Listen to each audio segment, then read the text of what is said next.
ورجعنا لكم من جديد.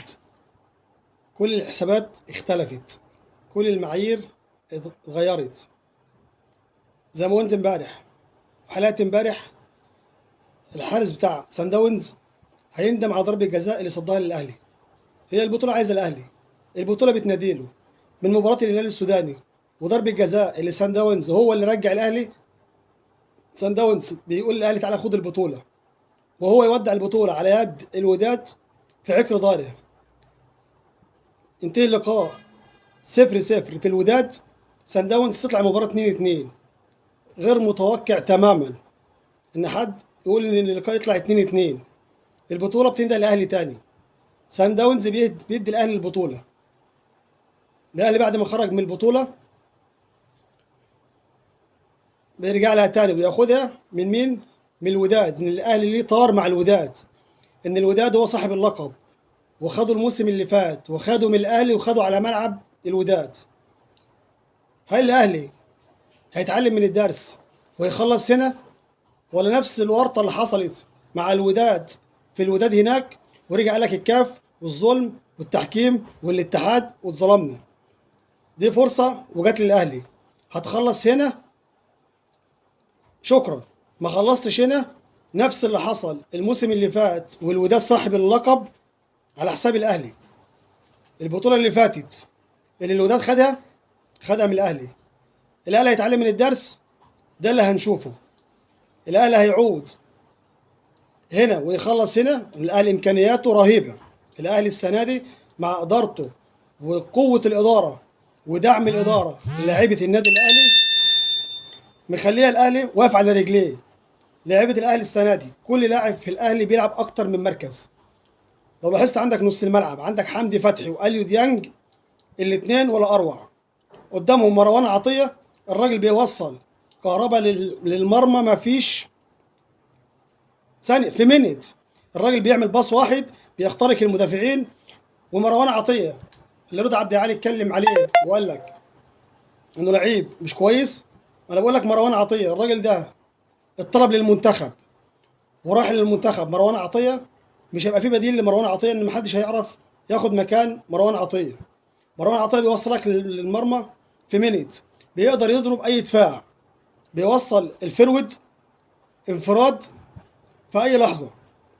فالمباراه الوداد والاهلي هنا مش هتكون سهله، ولا على الاهلي ولا على الوداد. ان الفرق العربيه بتعرف تلعب مع الاهلي غير الفرق الافريقيه. وانا في اللايف اللي فات وحلقت امبارح قلت لكم الاهلي متمرس في النهائيات، انما سان داونز مش متمرس في النهائيات. وده اللي حصل النهارده. الراجل بيلعب بره ارضه متعادل 0-0 ومطرود منه اتنين لعيبه، وبرضه الوداد ما عرفش يجيب هدف النهارده في ارضه وبيلعب في وسط جمهوره. والوداد قدر يتعادل 2-2. شابوه للوداد. الاهلي هيتعلم من الدرس بتاع الموسم اللي فات اللي الوداد خد منه اللقب، ولا مش هيتعلم؟ لكن بقول لك السنه دي الاهلي عنده نص ملعب ولا اروع من كده. عنده باك يمين وباك شمال، وعلي معلول السنه دي في افضل حالاته. علي معلول قلنا الاهلي متمرس نهائيات. سان داونز مش في النهائيات بيوصل. الراجل بيجي لحد النهائي وما بيكملش. كل سنه على كده. ماشي محمد يا حامد، معنا محمد حامد. ماشي محمد يا حامد، انت راجل عارف زملكاوي وزعلان، لكن يلا خليها علينا احنا. فهنقدر نقول ان الدرس اللي الاهلي يتعلمه من ماتش الوداد اللي فات ولا مش يقدر. عندك اليو ديانج نص ملعب حكايه، حمدي فتحي جنبيه قافل نص الملعب تماما. قدامهم مروان عطيه. مروان عطيه الراجل ده حط رجله في الملعب ويطلب للمنتخب بجد. لو حط رجليه في المنتخب مصطفى عبد الباسط، ماشي يا عم مصطفى، الراجل هيتحط في المنتخب هتلاقي الراجل ده مكانه ثابت. استحاله حد هياخد مكان مروان عطيه. وخد الكلام بتاعي ده وارميه في البحر. مروان عطيه نص ملعب صانع العاب حكايه. علي معلول فرق مع الاهلي كتير جدا، بس الاهلي هيقدر يخلص مع الوداد هنا نفس اللي حصل الموسم اللي فات. فهنرجع نقول تاني الاهلي كويس، ادارته كويسه، الاداره بتساند اللعيبه، فهنشوف المباراه يعني مشكله الاهلي والعقبه اللي هي هتبقى هناك ان جمهور الوداد صعب جدا جدا جدا. الناس معاهم بيخش بشماريخ، بيخش باي حاجه مسموح لهم هناك، بيفتح المدرج ببلاش. نفس ما بيحصل مع الاهلي هنا 40 و50 الف، بتلاقي هناك العدد اكتر من هنا كمان. الاهلي هيقدر يتعلم من الدرس الموسم اللي فات ولا مش هيقدر؟ ده اللي هنقدر نشوفه في المباراه هنا. الاهلي خلص هنا خد البطوله، والوداد على فكره هيبقى اصعب من الترجي من سان داونز. لو سان داونز وصل الاهلي كان يطر معاه، بس سان داونز مش متمارس نهائيات، الاهلي متمارس نهائيات، والاهلي هيموت على البطوله ومش هيسيب البطوله. بس لو خلص هنا اقدر اقول لك الاهلي خد البطوله. الاهلي ما خلصش هنا الوداد زي ما شفنا النهارده فريق شرس جدا جدا جدا. ما كانش اي حد يتوقع ان سان داونز يعمل كده. سان داونز لعب اتقدم، الراجل شايل بره نص الملعب بتاعه، شايل الفرود، استسهل المباراه بيغير في الدقيقه 85. لكن الوداد بجد شابوه، لعيبه الوداد عملت مباراه النهارده مباراه العمر. الوداد المباراه اللي عملها النهارده ما عملهاش قدام النهائي اللي خده من الاهلي في ارضه.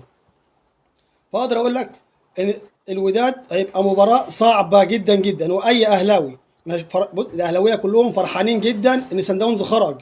واقدر اقول لك سان داونز لو كان وصل كان ارحم. انما الوداد فرقه عربيه بتعرف تلعبك، الراجل بيجيب في الجون، بتلاقي كل دقيقه لاعب بيقع ما بيقومش. فاقدر اقول لك ان انت هنا لو ما قدرتش تخلص صعب صعب صعب انك تجيب جون في الوداد هناك. وانت لعبت السنه اللي فاتت، وبقول لكل اهلاويه، الاهلاويه كلها ومصر كلها فرحانه ان سان داونز خرجت. انما سان داونز في النهائي لو لعبك في النهائي ما بيعرفش يكسب في النهائي. انما الوداد كسبك السنه اللي فاتت في النهائي. على لعيبه الاهلي ان تقف على رجليها وتراجع حساباتها في اللقاء هنا، والمره المليون كل اللي فرحان ان سان داونز خرج وهيلاعب الوداد. الوداد فرقه عنيده جدا جدا جدا. اقدر اقول لك يسجل هنا يسجل هنا، ويجيب هدف واثنين يجيب هدف واثنين. ان بجد ما بيخافوش. اللاعيبه دي متمرسه ولعبوا نهائيات وخدوا بطولات اكتر من سان داونز.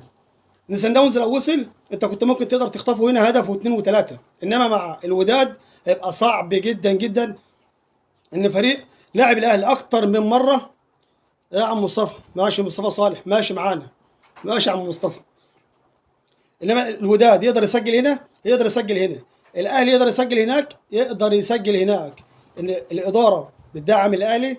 الاهلي السنه دي واقف على رجليه وقفه غير طبيعيه، اللعيبه كلها فايقه. عندك لعيبه الاهلي كلها كل لاعب بيلعب في اكتر من مركز. الاهلي يقدر يخلص هنا يقدر يخلص، الترجي يقدر يسجل، الوداد يقدر يسجل هنا يقدر يسجل. بس هقول لك مباراه الاهلي والوداد في الوداد هتبقى صعبه جدا جدا جدا.